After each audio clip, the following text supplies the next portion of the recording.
श्रीनारायणकवचं श्रीगणेशाय नमः।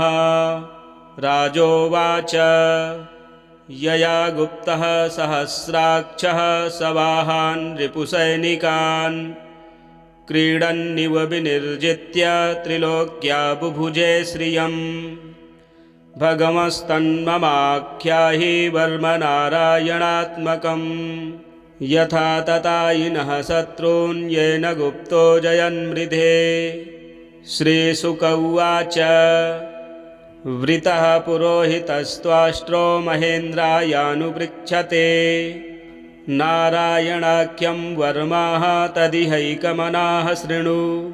श्रीविश्वरूप उवाच धौताङ्घ्रिपाणिराचम्य सपवित्रौदङ्मुखः कृतस्वाङ्गकरन्यासो मन्त्राभ्यां वाग्यतः शुचिः। नारायणमयं वर्म सन्नहेद्भय आगते दैवभूतात्मकर्मभ्यो नारायणमयः पुमान्। पादयोर्जानुनोरुर्वोरुदरे हृद्यथोरसि मुखे शिरस्यानुपूर्व्यादोङ्कारादीनि विन्यसेत्। ॐ नमो नारायणायेति विपर्ययमथापि वा करन्यासं ततः कुर्याद्द्वादशाक्षरविद्यया। प्रणवादियकारान्तमङ्गुल्यङ्गुष्ठपर्वसु न्यसेद्धृदय ओङ्कारं विकारमनुमूर्धनि। सकारं तु भ्रुवोर्मध्ये णकारं शिखया न्यसेत्। वेकारं नेत्रयोर्युञ्जान्नकारं सर्वसन्धिषु। मकारमस्त्रमुद्दिश्य मन्त्रमूर्तिर्भवेद्बुधः। सर्विसर्गं फणन्तं तत्सर्वदिक्षु विनिर्दिशेत्। ॐ विष्णवे नमः इत्यात्मानं परं ध्यायेद्धेयं षट्शक्तिभिर्युतं। विद्या तेजस्तपोमूर्तिमिमं मन्त्रमुदाहरेत्।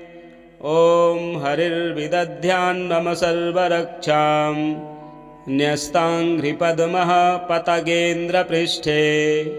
दरारिचरमासि गदेषु चाप पाशान् दधानोऽष्टगुणोऽष्टबाहुः। जलेषु मां रक्षतु मत्स्यमूर्तिर्यादो गणेभ्यो वरुणस्य पाशात्। स्थलेषु मायाभटुवामनो व्यात् त्रिविक्रमः खेवतु विश्वरूपः। दुर्गे स्वटव्याजिमुखादिषु प्रभुः पायान् नृसिंहो सुरयूथपारिः। विमुञ्चतो यस्य महाट्टहासं दिशो विनेदुर्न्यपतश्च गर्भाः। रक्षत्वसौ माध्वनियज्ञकल्पः स्वदंष्ट्रयोन्नीतधरो वराहः। रामोद्रिकूटेष्वथ विप्रवासे सलक्ष्मणो व्याद्भरताग्रजोऽस्मां। मामुग्रधर्मादखिलात् प्रमादान् नारायणः पातु नरश्च हासात्।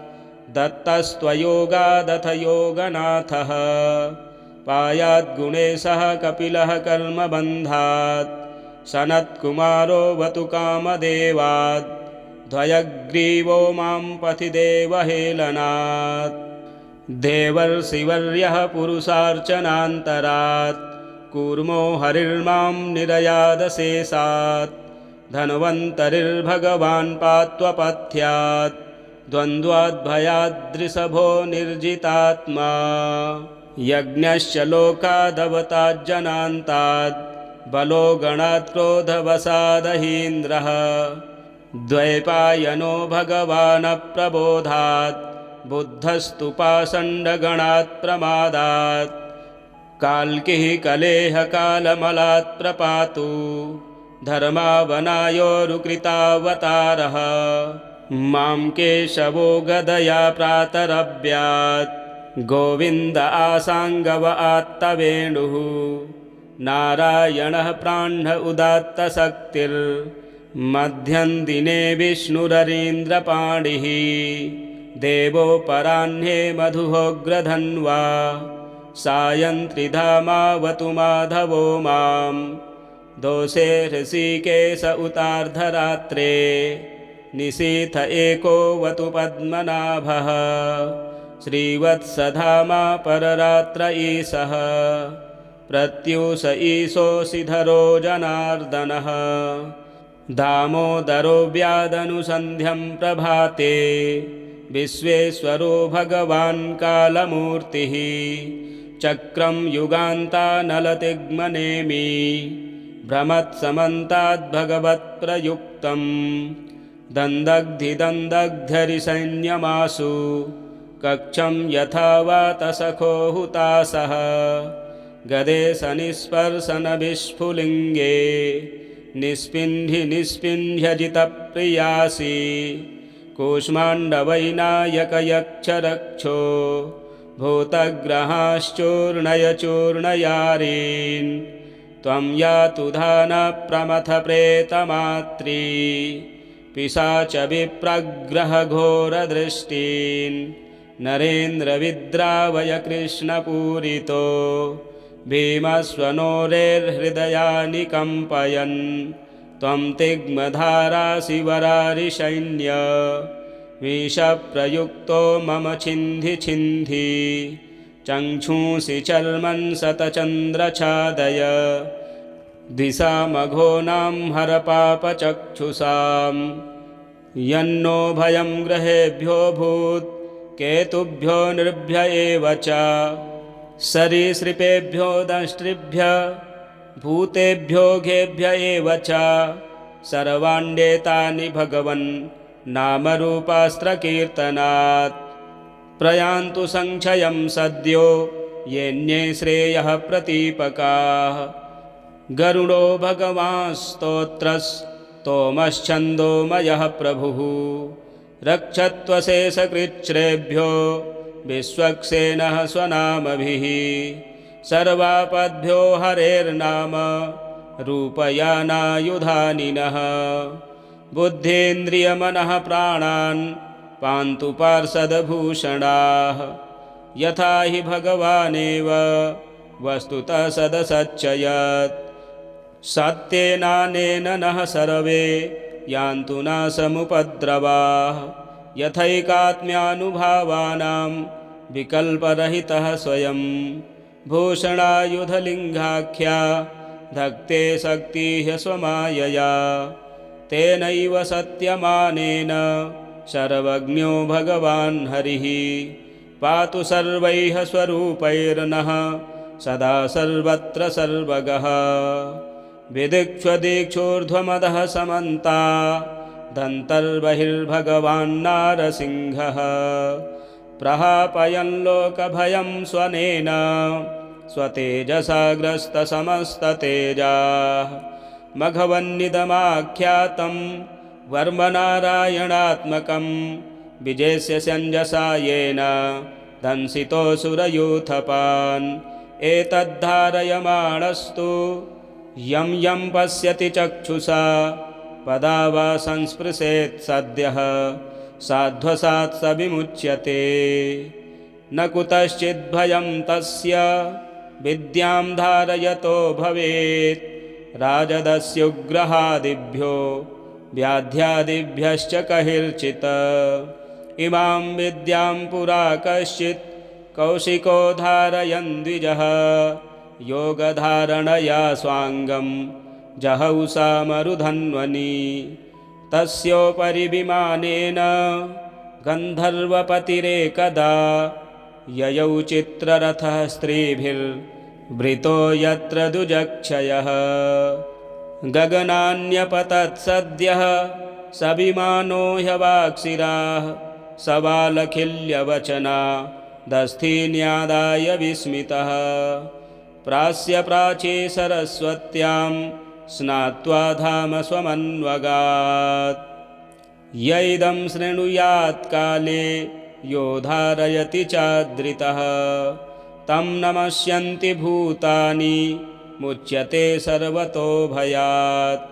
श्रीशुक उवाच एतां विद्यामधिगतो विश्वरूपाच्छक्रतुः त्रैलोक्यलक्ष्मीं बुभुजे विनिर्जित्य मृगेसुरान्। राजोवाच यया गुप्तः सहस्राक्षः सवाहान् रिपुसैनिकान् क्रीडन्निव विनिर्जित्य त्रिलोक्या बुभुजे श्रियम्। भगमस्तन्ममाख्याहि वर्मनारायणात्मकम् यथा ततायिनः शत्रून् येन गुप्तो जयन्मृधे। श्रीशुक उवाच वृतः पुरोहितस्त्वाष्ट्रो महेन्द्रायानुपृच्छते नारायणाख्यं वर्माः तदिहैकमनाः शृणु। श्रीविश्वरूप उवाच धौताङ्घ्रिपाणिराचम्य स पवित्र उदङ्मुखः कृतस्वाङ्गकरन्यासो मन्त्राभ्यां वाग्यतः शुचिः। नारायणमयं वर्म सन्नहेद्भय आगते दैवभूतात्मकर्मभ्यो नारायणमयः पुमान्। पादयोर्जानुनोरुर्वोरुदरे हृद्यथोरसि मुखे शिरस्यानुपूर्व्यादोङ्कारादीनि विन्यसेत्। ॐ नमो नारायणायेति विपर्ययमथापि वा करन्यासं ततः कुर्याद्द्वादशाक्षरविद्यया। प्रणवादियकारान्तमङ्गुल्यङ्गुष्ठपर्वसु न्यसेद्धृदय ओङ्कारं विकारमनुमूर्धनि। सकारं तु भ्रुवोर्मध्ये णकारं शिखया न्यसेत्। वेकारं नेत्रयोर्युञ्जान्नकारं सर्वसन्धिषु। मकारमस्त्रमुद्दिश्य मन्त्रमूर्तिर्भवेद्बुधः। सर्विसर्गं फणन्तं तत्सर्वदिक्षु विनिर्दिशेत्। ॐ विष्णवे नमः इत्यात्मानं परं ध्यायेद्धेयं षट्शक्तिभिर्युतम्। विद्यातेजस्तपोमूर्तिमिमं मन्त्रमुदाहरेत्। ॐ हरिर्विदध्यान्मम सर्वरक्षां न्यस्ताङ्घ्रिपद्मः पतगेन्द्रपृष्ठे। दरारिचरमासि गदेषु चाप पाशान् दधानोऽष्टगुणोऽष्टबाहुः। जलेषु मां रक्षतु मत्स्यमूर्तिर्यादो गणेभ्यो वरुणस्य पाशात्। स्थलेषु मायाभटुवामनो व्यात् त्रिविक्रमः खेवतु विश्वरूपः। दुर्गे स्वटव्याजिमुखादिषु प्रभुः पायान् नृसिंहोऽसुरयूथपारिः। विमुञ्चतो यस्य महाट्टहासं दिशो विनेदुर्न्यपतश्च गर्भाः। रक्षत्वसौ माध्वनियज्ञकल्पः स्वदंष्ट्रयोन्नीतधरो वराहः। रामोद्रिकूटेष्वथ विप्रवासे सलक्ष्मणो व्याद्भरताग्रजोऽस्मां। मामुग्रधर्मादखिलात् प्रमादान् नारायणः पातु नरश्च हासात्। दत्तस्त्वयोगादथ योगनाथः पायाद्गुणेशः कपिलः कर्मबन्धात्। सनत्कुमारो वतु कामदेवात् द्वयग्रीवो मां पथि देवहेलनात्। देवर्षिवर्यः पुरुषार्चनान्तरात् कूर्मो हरिर्मां निरयादशेषात्। धन्वन्तरिर्भगवान् पात्वपथ्यात् द्वन्द्वाद्भयाद्रिषभो निर्जितात्मा। यज्ञश्च लोकादवताज्जनान्ताद् बलो गणात् क्रोधवशादहीन्द्रः। द्वैपायनो भगवानप्रबोधात् बुद्धस्तु पाषण्डगणात् प्रमादात्। काल्किः कलेहकालमलात् प्रपातु धर्मावनायोरुकृतावतारः।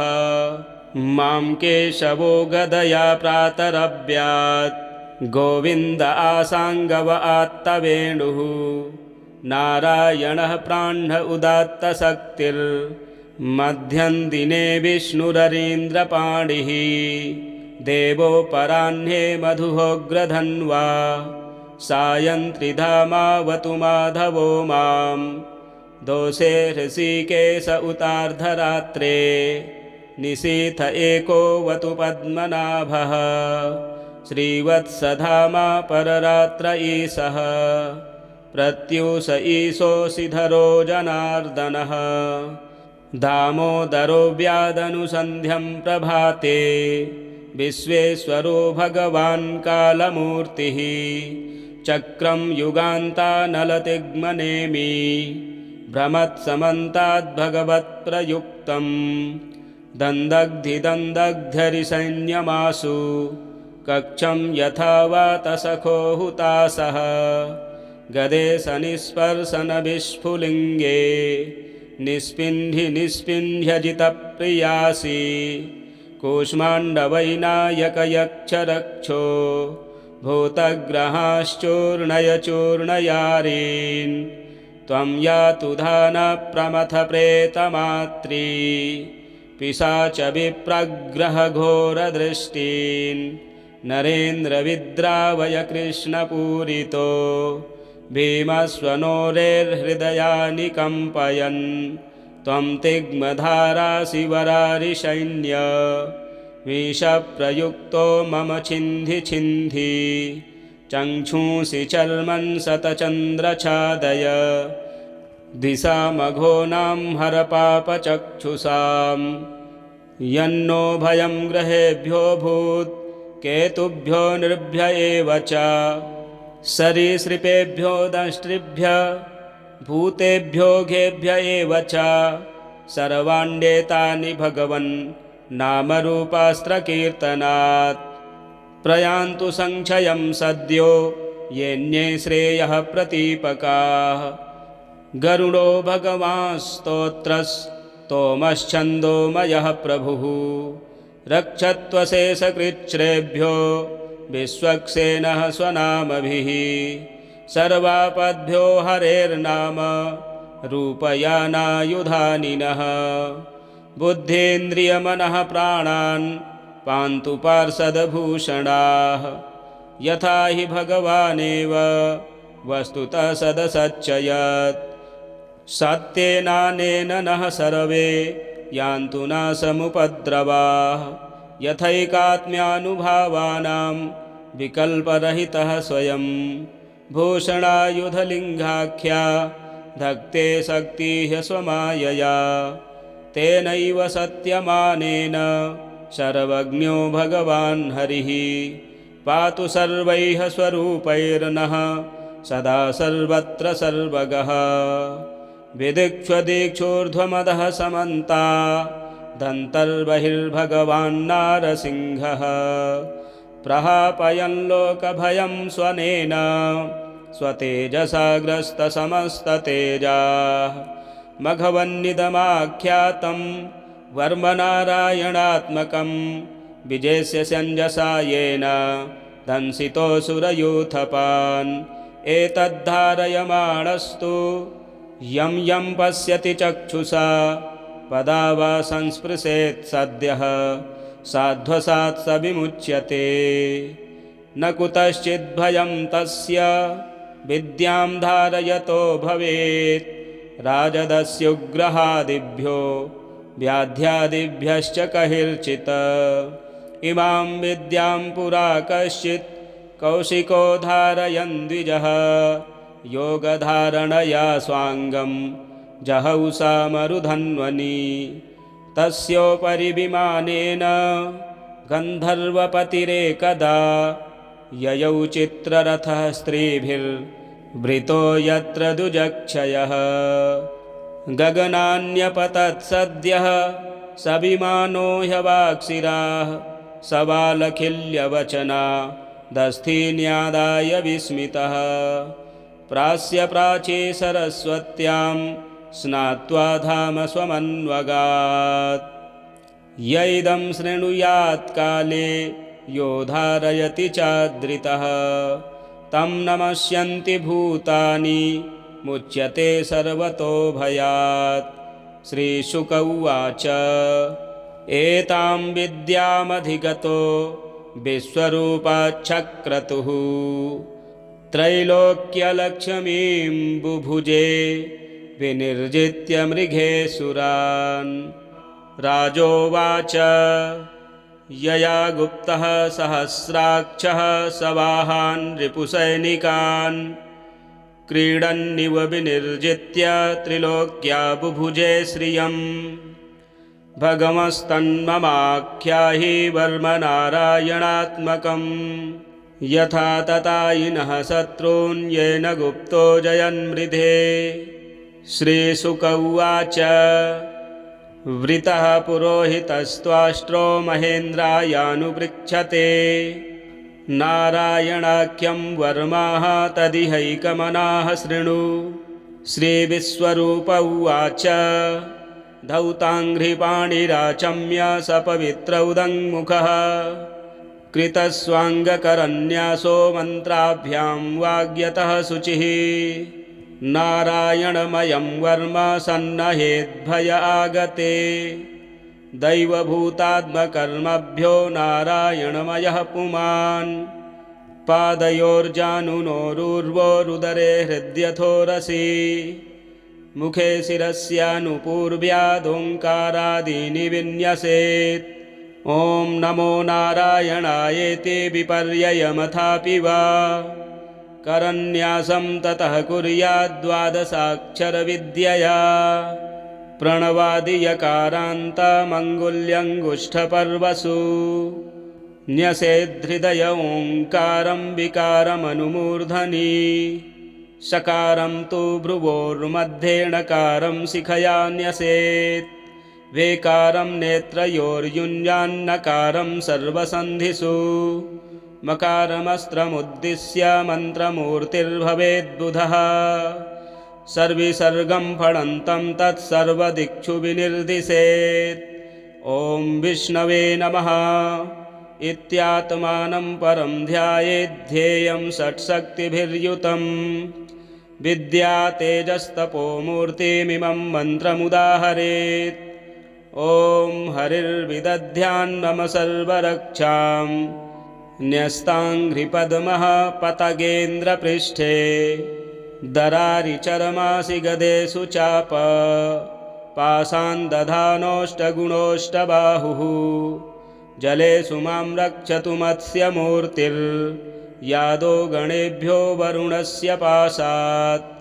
स्थलेषु माया भटुवामनो व्यात् त्रिविक्रमः खेवतु विश्वरूपः दुर्गे स्वटव्याजिमुखादिषु प्रभुः पायान् नृसिंहोऽसुरयूथपारिः विमुञ्चतो यस्य महाट्टहासं दिशो विनेदुर्न्यपतश्च गर्भाः रक्षत्वसौ माध्वनियज्ञकल्पः स्वदंष्ट्रयोन्नीतधरो वराहः रामोद्रिकूटेष्वथ विप्रवासे सलक्ष्मणो व्याद्भरताग्रजोऽस्मां मामुग्रधर्मादखिलात् प्रमादान् नारायणः पातु नरश्च हासात् दत्तस्त्वयोगादथ योगनाथः पायाद्गुणेशः कपिलः कर्मबन्धात् सनत्कुमारो वतु कामदेवात् द्वयग्रीवो मां पथि देवहेलनात् देवर्षिवर्यः पुरुषार्चनान्तरात् कूर्मो हरिर्मां निरयादशेषात् धन्वन्तरिर्भगवान् पात्वपथ्यात् द्वन्द्वाद्भयाद्रिषभो निर्जितात्मा यज्ञश्च लोकादवताज्जनान्तात् बलो गणात् क्रोधवसादहीन्द्रः द्वैपायनो भगवानप्रबोधात् बुद्धस्तु पाषण्डगणात् प्रमादात् काल्किः कलेहकालमलात् प्रपातु धर्मावनायोरुकृतावतारः मां केशवो गदया प्रातरव्यात् गोविन्द आसाङ्गव आत्तवेणुः नारायणः प्राह्न उदात्तशक्तिर्मध्यं दिने विष्णुररीन्द्रपाणिः देवोपराह्ने मधुहोग्रधन्वा सायन्त्रिधामावतु माधवो मां दोषे हृषीकेश उतार्धरात्रे निशीथ एको वतु पद्मनाभः श्रीवत्सधामा पररात्र ईशः प्रत्यूष ईशोऽसिधरो जनार्दनः दामोदरो व्यादनुसन्ध्यं प्रभाते विश्वेश्वरो भगवान् कालमूर्तिः चक्रं युगान्तानलतिग्मनेमि भ्रमत्समन्ताद्भगवत्प्रयुक्तं दन्दग्धिदन्दग्ध्यरिसैन्यमासु कक्षं यथा वातसखो हुतासः गदे सनिस्पर्शनविस्फुलिङ्गे निस्पिन्धि निस्पिन्ध्यजितप्रियासि कूष्माण्डवैनायकयक्षरक्षो भूतग्रहाश्चूर्णय चूर्णयारीन् त्वं यातु धानप्रमथप्रेतमात्री पिशाच विप्रग्रहघोरदृष्टीन् नरेन्द्रविद्रावय कृष्णपूरितो भीमस्वनोरेर्हृदयानि कम्पयन् त्वं तिग्मधाराशिवरारिसैन्य विषप्रयुक्तो मम छिन्धि छिन्धि चक्षुंसि चर्मन् शतचन्द्रछादय दिशामघोनां हरपापचक्षुषां यन्नो भयं ग्रहेभ्यो भूत् केतुभ्यो नृभ्य एव च सरीसृपेभ्यो दंष्ट्रिभ्य भूतेभ्यो घेभ्य एव च सर्वाण्येतानि भगवन् नामरूपास्त्रकीर्तनात् प्रयान्तु संक्षयं सद्यो येऽन्ये श्रेयः प्रतीपकाः गरुडो भगवांस्तोत्रस्तोमश्छन्दोमयः प्रभुः रक्षत्वशेषकृच्छ्रेभ्यो विश्वक्सेनः स्वनामभिः सर्वापद्भ्यो हरेर्नाम रूपयानायुधानिनः बुद्धेन्द्रियमनः प्राणान् पान्तु पार्षदभूषणाः यथा हि भगवानेव वस्तुतः सदसच्चयत् सत्येनानेन नः सर्वे यान्तु नाशमुपद्रवाः यथैकात्म्यानुभावानां विकल्परहितः स्वयं भूषणायुधलिङ्गाख्या धत्ते शक्तिः स्वमायया तेनैव सत्यमानेन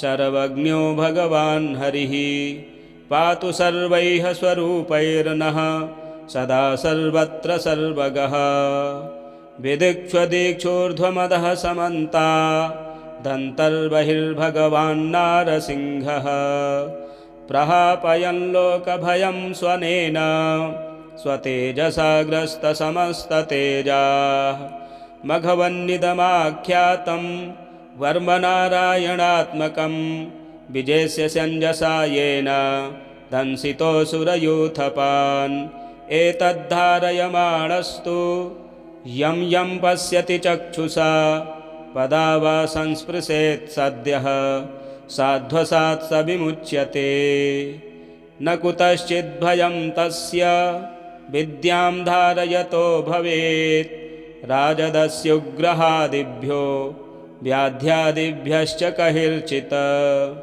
इमां विद्यां पुरा कश्चित् कौशिको धारयन् द्विजः योगधारणया स्वाङ्गं जहौषा मरुधन्वनि तस्योपरि विमानेन गन्धर्वपतिरेकदा ययौ चित्ररथः स्त्रीभिर्वृतो यत्र दुजक्षयः गगनान्यपतत् सद्यः स विमानो ह्यवाक्शिराः सबालखिल्यवचना दस्थीन्यादाय विस्मितः प्रास्य प्राची सरस्वत्यां स्नात्वा धाम स्वमन्वगात् यैदं शृणुयात् काले यो धारयति चादृतः तं नमस्यन्ति भूतानि मुच्यते सर्वतो भयात् श्रीशुक उवाच एतां विद्यामधिगतो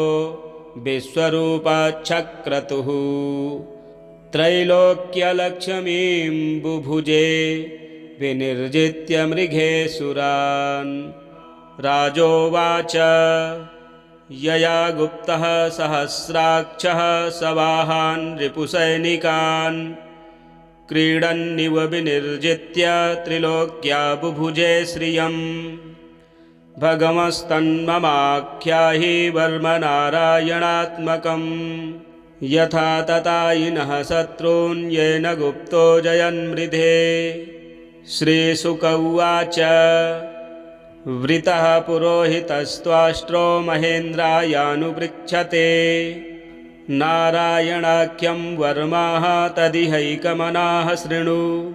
श्रीविश्वरूप उवाच धौताङ्घ्रिपाणिराचम्य स पवित्रौदङ्मुखः कृतस्वाङ्गकरन्यासो मन्त्राभ्यां वाग्यतः शुचिः नारायणमयं वर्म सन्नहेद्भय आगते दैवभूतात्मकर्मभ्यो नारायणमयः पुमान् पादयोर्जानुनोरुर्वोरुदरे हृद्यथोरसि मुखे शिरस्यानुपूर्व्यादोङ्कारादीनि विन्यसेत् ॐ नमो नारायणायेति विपर्ययमथापि वा करन्यासं ततः कुर्याद्द्वादशाक्षरविद्यया प्रणवादियकारान्तमङ्गुल्यङ्गुष्ठपर्वसु न्यसेद्धृदय ओङ्कारं विकारमनुमूर्धनि सकारं तु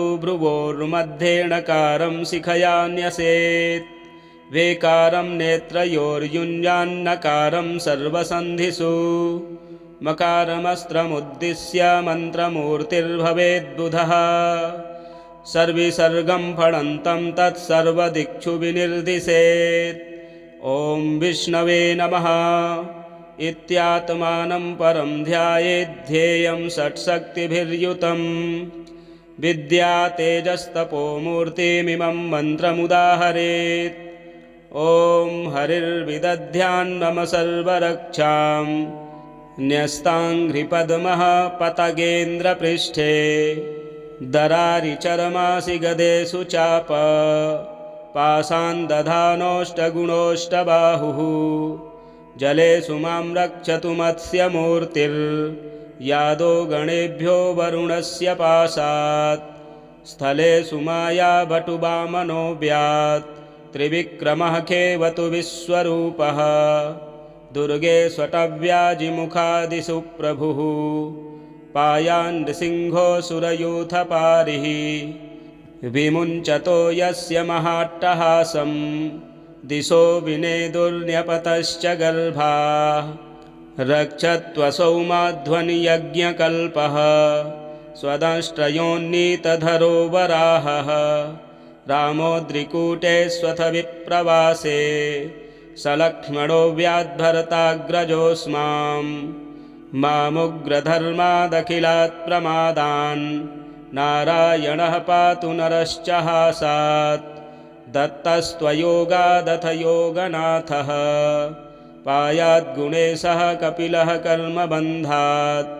सनत्कुमारोऽवतु कामदेवात् ध्वयग्रीवो मां पथि देवहेलनात् देवर्षिवर्यः पुरुषार्चनान्तरात् कूर्मो हरिर्मां निरयादशेषात् धन्वन्तरिर्भगवान् पात्वपथ्यात् द्वन्द्वाद्भयाद्रिषभो निर्जितात्मा यज्ञश्च लोकादवताज्जनान्ताद् बलो गणात् क्रोधवशादहीन्द्रः द्वैपायनो भगवानप्रबोधात् बुद्धस्तु पाषण्डगणात् प्रमादात् काल्किः कलेहकालमलात् प्रपातु धर्मावनायोरुकृतावतारः मां केशवो गदया प्रातरभ्यात् गोविन्द आसाङ्गव आत्तवेणुः नारायणः प्राह्न उदात्तशक्तिर्मध्यं दिने विष्णुररीन्द्रपाणिः देवोपराह्ने मधुहोग्रधन्वा सायं त्रिधामावतु माधवो मां दोषे हृषीकेश उतार्धरात्रे निशीथ एकोऽवतु पद्मनाभः श्रीवत्सधामा पररात्र ईशः प्रत्यूष ईशोऽसिधरो जनार्दनः दामोदरो व्यादनुसन्ध्यं प्रभाते विश्वेश्वरो भगवान् कालमूर्तिः चक्रं युगान्तानलतिग्मनेमि भ्रमत्समन्ताद्भगवत्प्रयुक्तं दन्दग्धिदन्दग्ध्यरिसैन्यमासु कक्षं यथा वातसखो हुतासः गदे सनिस्पर्शनविस्फुलिङ्गे निस्पिन्धि निस्पिन्ध्यजितप्रियासि कूष्माण्डवैनायकयक्षरक्षो भूतग्रहाश्चूर्णय चूर्णयारीन् त्वं यातु धानप्रमथप्रेतमात्री पिशाचविप्रग्रहघोरदृष्टीन् नरेन्द्रविद्रावय कृष्णपूरितो भीमस्वनोरेर्हृदयानि कम्पयन् त्वं तिग्मधारासि वरारिसैन्य विषप्रयुक्तो मम छिन्धि छिन्धि चक्षुंसि चर्मन् शतचन्द्रछादय द्विषामघोनां हरपापचक्षुषां यन्नो भयं ग्रहेभ्यो भूत् केतुभ्यो नृभ्य एव च सरीसृपेभ्यो दंष्ट्रिभ्य भूतेभ्यो घेभ्य एव च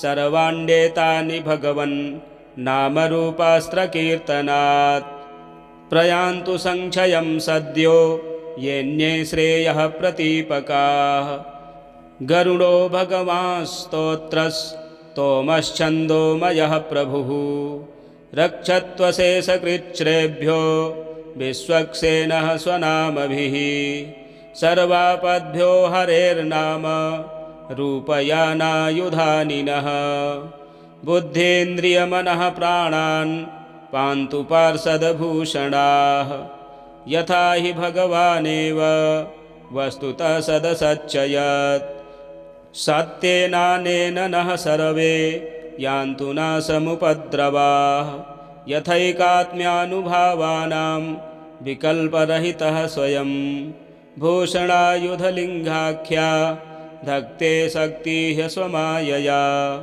तेनैव सत्यमानेन सर्वज्ञो भगवान् हरिः पातु सर्वैः स्वरूपैर्नः सदा सर्वत्र सर्वगः विदिक्ष्वदीक्षूर्ध्वमदः समन्ता दन्तर्बहिर्भगवान् नारसिंहः प्रहापयन् लोकभयं स्वनेन स्वतेजसा ग्रस्तसमस्ततेजाः मघवन्निदमाख्यातं वर्मनारायणात्मकं विजेस्य सञ्जसा येन दंसितोऽसुरयूथपान् एतद्धारयमाणस्तु यं यं पश्यति चक्षुषा पदा वा संस्पृशेत् सद्यः साध्वसात् स विमुच्यते न कुतश्चिद्भयं तस्य विद्यां धारयतो भवेत् राजदस्युग्रहादिभ्यो व्याध्यादिभ्यश्च कहिर्चित् इमां विद्यां पुरा कश्चित् कौशिको धारयन् द्विजः योगधारणया स्वाङ्गं जहौषा मरुधन्वनि तस्योपरि विमानेन गन्धर्वपतिरेकदा ययौ चित्ररथः स्त्रीभिर्वृतो यत्र दुजक्षयः गगनान्यपतत् सद्यः स विमानो ह्यवाक्शिराः सबालखिल्यवचना दस्थीन्यादाय विस्मितः प्रास्य प्राची सरस्वत्यां स्नात्वा धाम स्वमन्वगात् यैदं शृणुयात् काले यो धारयति चाद्रितः तं नमस्यन्ति भूतानि मुच्यते सर्वतो भयात् श्रीशुक उवाच एतां विद्यामधिगतो विश्वरूपाच्छक्रतुः त्रैलोक्यलक्ष्मीं बुभुजे विनिर्जित्य मृगेसुरान् राजोवाच यया गुप्तः सहस्राक्षः सवाहान् रिपुसैनिकान् क्रीडन्निव विनिर्जित्य त्रिलोक्या बुभुजे श्रियम् भगमस्तन्ममाख्याहि वर्मनारायणात्मकम् यथा ततायिनः शत्रून् येन गुप्तो जयन्मृधे। श्रीशुक उवाच वृतः पुरोहितस्त्वाष्ट्रो महेन्द्रायानुपृच्छते नारायणाख्यं वर्माः तदिहैकमनाः शृणु। श्रीविश्वरूप उवाच धौताङ्घ्रिपाणिराचम्य सपवित्रौदङ्मुखः कृतस्वाङ्गकरन्यासो मन्त्राभ्यां वाग्यतः शुचिः नारायणमयं वर्म सन्नहेद्भय आगते दैवभूतात्मकर्मभ्यो नारायणमयः पुमान् पादयोर्जानुनोरुर्वोरुदरे हृद्यथोरसि मुखे शिरस्यानुपूर्व्यादोङ्कारादीनि विन्यसेत्। ॐ नमो नारायणायेति विपर्ययमथापि वा करन्यासं ततः कुर्याद्द्वादशाक्षरविद्यया प्रणवादियकारान्तमङ्गुल्यङ्गुष्ठपर्वसु न्यसेद्धृदय ओङ्कारं विकारमनुमूर्धनि सकारं तु भ्रुवोर्मध्ये णकारं शिखया न्यसेत् वेकारं नेत्रयोर्युञ्जान्नकारं सर्वसन्धिषु मकारमस्त्रमुद्दिश्य मन्त्रमूर्तिर्भवेद्बुधः सर्विसर्गं फणन्तं तत्सर्वदिक्षु विनिर्दिशेत्। ॐ विष्णवे नमः इत्यात्मानं परं ध्यायेद्धेयं षट्शक्तिभिर्युतम् विद्या तेजस्तपोमूर्तिमिमं मन्त्रमुदाहरेत्। ॐ हरिर्विदध्यान्मम सर्वरक्षां न्यस्ताङ्घ्रिपद्मः पतगेन्द्रपृष्ठे दरारिचरमासि गदेषु चाप पाशान् दधानोऽष्टगुणोऽष्टबाहुः जलेषु मां रक्षतु मत्स्यमूर्तिर्यादो गणेभ्यो वरुणस्य पाशात् स्थलेषु मायावटुवामनो व्यात् त्रिविक्रमः खेवतु विश्वरूपः दुर्गे स्वटव्याजिमुखादिषु प्रभुः पायान् नृसिंहोऽसुरयूथपारिः विमुञ्चतो यस्य महाट्टहासं दिशो विनेदुर्न्यपतश्च गर्भाः रक्षत्वसौ माध्वनियज्ञकल्पः स्वदंष्ट्रयोन्नीतधरो वराहः रामोद्रिकूटेष्वथ विप्रवासे सलक्ष्मणो व्याद्भरताग्रजोऽस्मां मामुग्रधर्मादखिलात् प्रमादान् नारायणः पातु नरश्च हासात् दत्तस्त्वयोगादथ योगनाथः पायाद्गुणेशः कपिलः कर्मबन्धात् सनत्कुमारो वतु कामदेवात् द्वयग्रीवो मां पथि देवहेलनात् देवर्षिवर्यः पुरुषार्चनान्तरात् कूर्मो हरिर्मां निरयादशेषात् धन्वन्तरिर्भगवान् पात्वपथ्यात् द्वन्द्वाद्भयाद्रिषभो निर्जितात्मा यज्ञश्च लोकादवताज्जनान्ताद् बलो गणात् क्रोधवसादहीन्द्रः द्वैपायनो भगवानप्रबोधात् बुद्धस्तु पाषण्डगणात् प्रमादात् काल्किः कलेहकालमलात् प्रपातु धर्मावनायोरुकृतावतारः मां केशवो गदया प्रातरभ्यात् गोविन्द आसाङ्गव आत्तवेणुः नारायणः प्राह्न उदात्तशक्तिर्मध्यं दिने विष्णुररीन्द्रपाणिः देवोपराह्ने मधुहोग्रधन्वा सायं त्रिधामावतु माधवो मां दोषे हृषीकेश उतार्धरात्रे निशीथ एको वतु पद्मनाभः श्रीवत्सधामा पररात्र ईशः प्रत्यूष ईशोऽसिधरो जनार्दनः दामोदरो व्यादनुसन्ध्यं प्रभाते विश्वेश्वरो भगवान् कालमूर्तिः चक्रं युगान्तानलतिग्मनेमि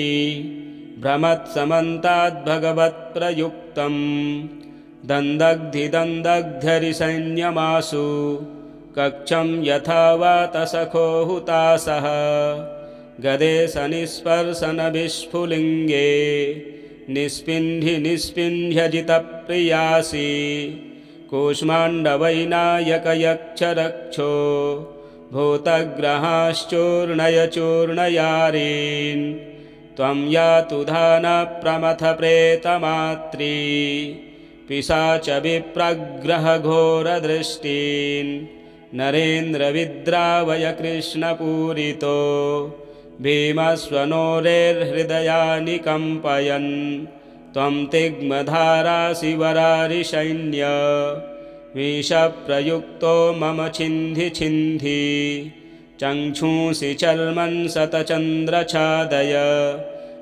दिशामघोनां हरपापचक्षुषां यन्नो भयं ग्रहेभ्यो भूत् केतुभ्यो नृभ्य एव च सरीसृपेभ्यो दंष्ट्रिभ्य भूतेभ्यो घेभ्य एव च सर्वाण्येतानि भगवन् नामरूपास्त्रकीर्तनात् प्रयान्तु संक्षयं सद्यो येऽन्ये श्रेयः प्रतीपकाः गरुडो भगवांस्तोत्रस्तोमश्छन्दोमयः प्रभुः रक्षत्वशेषकृच्छ्रेभ्यो विश्वक्सेनः स्वनामभिः सर्वापद्भ्यो हरेर्नाम रूपयानायुधानिनः बुद्धेन्द्रियमनः प्राणान् पान्तु पार्षदभूषणाः यथा हि भगवानेव वस्तुतः सदसच्चयत् सत्येनानेन नः सर्वे यान्तु न समुपद्रवाः यथैकात्म्यानुभावानां विकल्परहितः स्वयं भूषणायुधलिङ्गाख्या धत्ते शक्तिः स्वमायया तेनैव सत्यमानेन सर्वज्ञो भगवान् हरिः पातु सर्वैः स्वरूपैर्नः सदा सर्वत्र सर्वगः विदिक्ष्वदीक्षूर्ध्वमदः समन्ता दन्तर्बहिर्भगवान् नारसिंहः प्रहापयन् लोकभयं स्वनेन स्वतेजसा ग्रस्तसमस्ततेजाः मघवन्निदमाख्यातं वर्मनारायणात्मकं विजेस्य सञ्जसा येन दंसितोऽसुरयूथपान् एतद्धारयमाणस्तु यं यं पश्यति चक्षुषा पदा वा संस्पृशेत् सद्यः साध्वसात् स विमुच्यते न कुतश्चिद्भयं तस्य विद्यां धारयतो भवेत् राजदस्युग्रहादिभ्यो व्याध्यादिभ्यश्च कहिर्चित् इमां विद्यां पुरा कश्चित् कौशिको धारयन् द्विजः योगधारणया स्वाङ्गं जहौषा मरुधन्वनि तस्योपरि विमानेन गन्धर्वपतिरेकदा ययौ चित्ररथः स्त्रीभिर्वृतो यत्र दुजक्षयः गगनान्यपतत् सद्यः स विमानो ह्यवाक्षिराः सबालखिल्यवचना दस्थीन्यादाय विस्मितः प्रास्य प्राची सरस्वत्यां स्नात्वा धाम स्वमन्वगात् यैदं शृणुयात् काले यो धारयति चादृतः तं नमस्यन्ति भूतानि मुच्यते सर्वतो भयात् श्रीशुक उवाच एतां विद्यामधिगतो विश्वरूपाच्छक्रतुः त्रैलोक्यलक्ष्मीं बुभुजे विनिर्जित्य मृगेसुरान् त्रैलोक्यलक्ष्मीं बुभुजे विनिर्जित्य मृगेसुरान्। श्रीमद्भागवते महापुराणे षष्ठस्कन्धे अष्टमेऽध्याये नारायणवर्मस्तोत्रम संपूर्णम। इसी प्रकार के वीडियो देखने के लिए चैनल को सब्सक्राइब करें, वीडियो शेयर करें, लाइक करें। हर हर महादेव।